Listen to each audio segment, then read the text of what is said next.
जालना जिल्ह्यातील शेवलीला अप्पर तहसील मंजूर करण्यात यावी या प्रमुख मागणीसाठी शेवली येथील महामानव डॉक्टर बाबासाहेब आंबेडकर यांच्या स्मारकासमोर वंचित बहुजन आघाडीच्या वतीने आज निदर्शने आंदोलन करण्यात आले।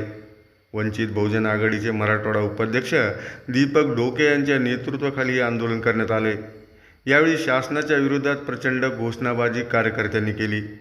यावेळी वंचित बहुजन आघाडीचे मराठवाडा उपाध्यक्ष दीपक डोके, ओबीसी नेते बबनराव मेहत्रे यांच्यासह शेकडो पदाधिकारी व कार्यकर्त्यांची उपस्थिती मोठ्या प्रमाणात होती।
बहुजन आघाडी मागणी करत आहे हे बरोबर आहे, परंतु याच्याच सोबत या सर्कलमधले जे काही गावातील प्रतिष्ठित आणि जी काही कृती समिती आहे शेवली सर्कलची जे काही अप्पर तहसीलच्या संदर्भातली समिती आहे, या सर्वांच्या माध्यमातून या ठिकाणी या मागणीला आम्ही या ठिकाणी घेऊन चाललो आहोत।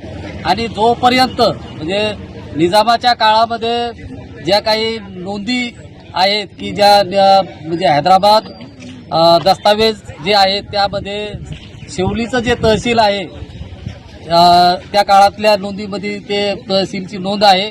आणि शासनाचे जे काही निकष आहेत हे देखील या ठिकाणी शेवलीची बाजारपेठ, शेवलीचं दळणवळण, शेवलीचं जे काही लोकसंख्या आहे या सगळ्या अनुषंगानं शेवली हे शासकीय निकष आणि हैदराबादचे जे काही दस्तावेजच्या नोंदी आहेत त्या नोंदीनुसार पूर्णपणे निकषामध्ये बसत आहे। आणि म्हणून या ठिकाणी हा हक्क जर कुणाचा असेल तर हा शेवलीचाच हक्क आहे। ज्या पद्धतीनं मराठा समाजाला किंवा जे काही आरक्षण देण्याचं काम जे काही हैदराबाद दस्तावेजानुसार झालेलं आहे त्याच पद्धतीनं शेवलीला देखील हैदराबाद दस्तावेज नोंदीनुसार अप्पर तहसील कार्यालय मिळाले पाहिजे अशा पद्धतीची मागणी घेऊन या ठिकाणी आम्ही वंचित बहुजन आघाडीच्या माध्यमातून या ठिकाणी आलेलो आहोत।